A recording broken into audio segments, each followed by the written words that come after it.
लेकिन इस वक्त अर्निंग्स के बाद मैनेजमेंट से रिएक्शन लेने भी जरूरी है। हमारे साथ सेंचुरी प्लाई के ईडी केशव भजंका बने हुए हैं, उनसे बात करते हैं। गुड आफ्टरनून केशव, क्योंकि आपके नंबर्स के बाद एक आउटलुक हम समझना चाह रहे थे। सेंचुरी प्लाई की अगर मार्जिन की बात करें तो थोड़ा सा तो प्रेशर देखने को मिला है, चाहे आप एमडीसी सेगमेंट की बात करें, चाहे आप पार्टिकल बोर्ड्स की बात करें। क्या बड़े रीजन रहे इस मार्जिन में एक स्लम्प देखने के? Good afternoon. देखिए, प्राइमरी रीजन है कि टिम्बर प्राइसेस थोड़ी बढ़ गए हैं और इसी कारण से आपको मार्जिन्स में ड्रॉप दिख रहा है। पिछले क्वार्टर में थोड़ा ऑपरेटिंग डीलेवरेज भी था, तो डुअल इम्पैक्ट आया है, बट डेफिनेटली टिम्बर प्राइसेस बढ़े हैं एंड इसके कारण थोड़ा इम्पैक्ट आया है। केमिकल प्राइसेस भी बढ़े हुए थे, लेकिन केमिकल प्राइसेस में अब थोड़ी मंदी आ रही है, तो मुझे लगता है कि आगे जाके मार्जिन्स डेफिनेटली इससे बेटर दिखने चाहिए। लेकिन जो हायर टिम्बर का इम्पैक्ट था, उसके कारण मार्जिन थोड़े सबडूब थे।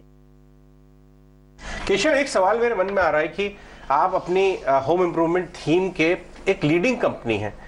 हमने अभी इस अर्निंग सीजन में ऑब्जर्व किया कि जो और दूसरे कैटेगरीज, लेकिन ओवरऑल आप ही के पीयर्स हैं, जैसे पिडलाइट हो गए, एशियन पेंट्स हो गए, इनफैक्ट कजारिया, ये सब आप ही के जैसी अपने अपने कैटेगरीज की लीडर्स हैं इस स्पेस में। सबके नरम नंबर आए, किसी के वॉल्यूम ग्रोथ में इशू था, किसी के मार्जिन पे इशू था। मैं ये जानना चाहता हूँ, आपको डिमांड एनवायरनमेंट कैसा दिख रहा है आगे चलते हुए? ये क्वार्टर क्या कुछ पूरे सेक्टर के लिए नरम था और आगे चल के रिबाउंड कर जाएगा? इसलिए मैं आपसे विजिबिलिटी जानना चाहता हूँ।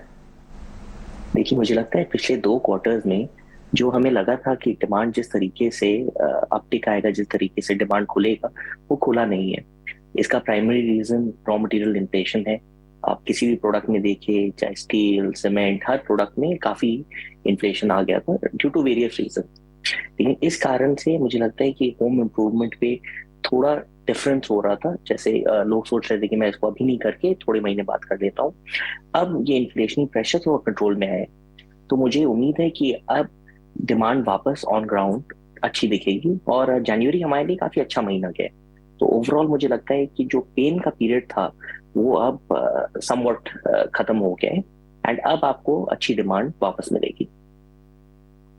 ओके केशव, आपका शुक्रिया हमारे साथ जुड़ने के लिए और सवालों के जवाब देने के लिए। उम्मीद करते हैं कि आने वाले क्वार्टर्स जो हैं आपकी कंपनी, कारोबार और इंडस्ट्री के लिए काफी बेहतर साबित हो। Have a nice day. Thank you. Century Ply, एक बार क्विकली इसका चार्ट चेक भी लेते हैं। पियर्स की अगर बात करें, यहाँ पर अगर देखें, हर तरह से देख सकते हैं कि सारी की सारी कंपनियों के नंबर्स एक तरह के ही आते हुए है, एक सेंटिमेंट के ही आते हुए दिखे। 518 के लेवल्स दिख रहे हैं, करीब 1.5 से 2% की तेजी है।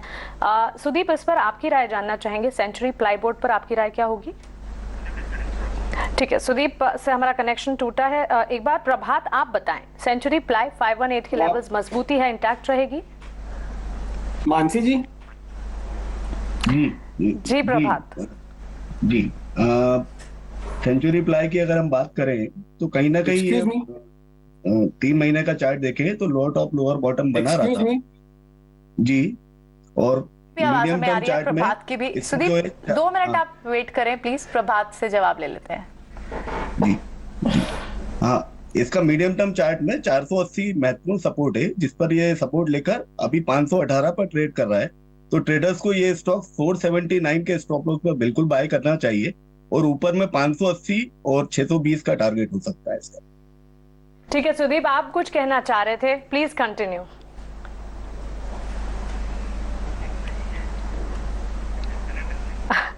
अच्छा ठीक है, चलिए आगे बढ़ते हैं और कुछ और स्टॉक्स का जिक्र